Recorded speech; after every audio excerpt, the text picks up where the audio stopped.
आगे जब हम देखते हैं तो प्रभु यीशु मसीह ने अपने बहुत ही खूबसूरत दृष्टांत के द्वारा हमें इस बारे में, इस विषय में हमें सिखाया और हमें समझाया। आइए हम उन वचनों को पढ़ते हैं। आगे लिखा है विश्वास योग्य दास और दुष्ट दास। 45 वचन से प्रभु यीशु मसीह का वचन कहता है, अतः वे विश्वास योग्य और बुद्धिमान दास कौन है। पहले तो हम ये जान ले कि दास कौन होता है। दास वो होता है जिसे कुछ जिम्मेवारी स्वामी सौंपता है। हालेलुया।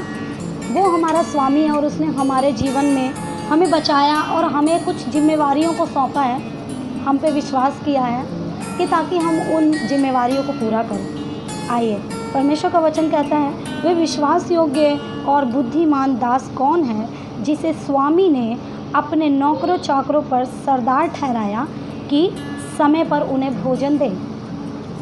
धन्य है वे दास जिसे स्वामी आकर ऐसा ही करते पाए। मैं तुमसे सच कहता हूँ, वह उसे अपनी सारी संपत्ति पर अधिकारी ठहराएगा। परंतु यदि वह दुष्ट दास सोचने लगे कि मेरे स्वामी ने आने में देर है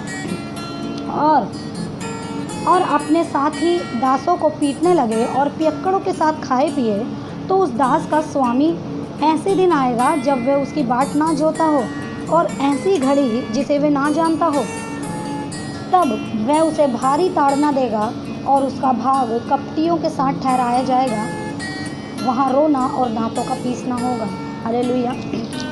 इसी प्रकार प्रभु यीशु मसीह ने इस दृष्टांत के द्वारा हमें यही सिखाया कि हमें एक विश्वास योग्य दास बनना है। अगर हम प्रभु से प्यार करते हैं, अगर हम परमेश्वर से प्रेम करते हैं, तो हमें जिस प्रकार हमारा प्रभु यीशु मसीह अपने पिता का विश्वास योग्य बना कि जो काम पिता ने उसे सौंपा था, उसने पूरी बुद्धिमानी और विश्वास योग्यता के साथ उस कार्य को पूरा किया।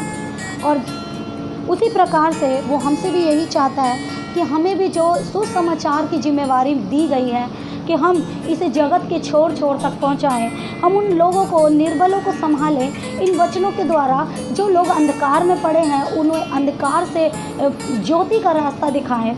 यही हमारे लिए प्रभु यीशु मसीह की ओर से जिम्मेवारी है, जिसे हमें बुद्धिमानी और विश्वास योग्यता के साथ पूरा करना है। क्योंकि हम नहीं जानते कि वो समय और वो दिन कब आएगा जब हमारा प्रभु यीशु मसीह बादलों पे से आएगा और सबका न्याय करेगा।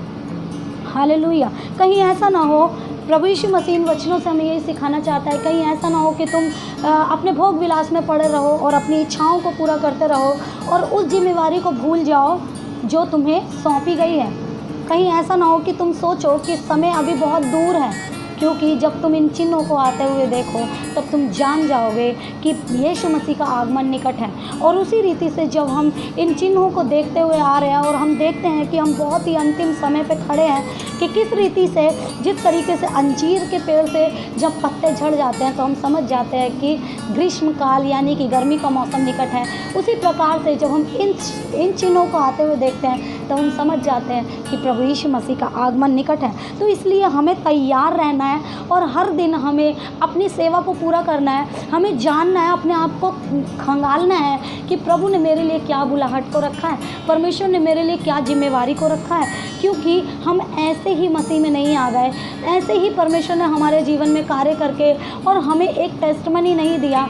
अगर हमारे जीवन में यीशु ने कहीं ना कहीं काम किया है, चाहे छोटे क्षेत्र में किया हो चाहे बड़े क्षेत्र में किया हो, अगर यीशु मसीह ने कहीं ना कहीं हमारे जीवन में कार्य किया है तो हम सब उसकी ओर से हमें जिम्मेवारी मिली है। तो आइए हम यीशु मसीह की ओर से जो हमें जिम्मेवारी मिली है उस जिम्मेवारी को हम पूरा करें और अपनी गवाही को हम लोगों को बताएं और ऐसे लोगों को बताएं जो कि परमेश्वर को नहीं जानते, जो उनको अंधकार में से झपट के हम ज्योति का रास्ता दिखाएं। तो एक विश्वास योग्य दास की तरह हम जब तक प्रभु यीशु मसीह का आगमन ना हो जाए हम इस कार्य को कंटिन्यू करते रहें और बिल्कुल भी चैन ना लें, बिल्कुल भी विश्राम ना लें और अपने आप को परमेश्वर के कार्यों में हर दिन बढ़ाते जाएं। सभी को जय मसीह की।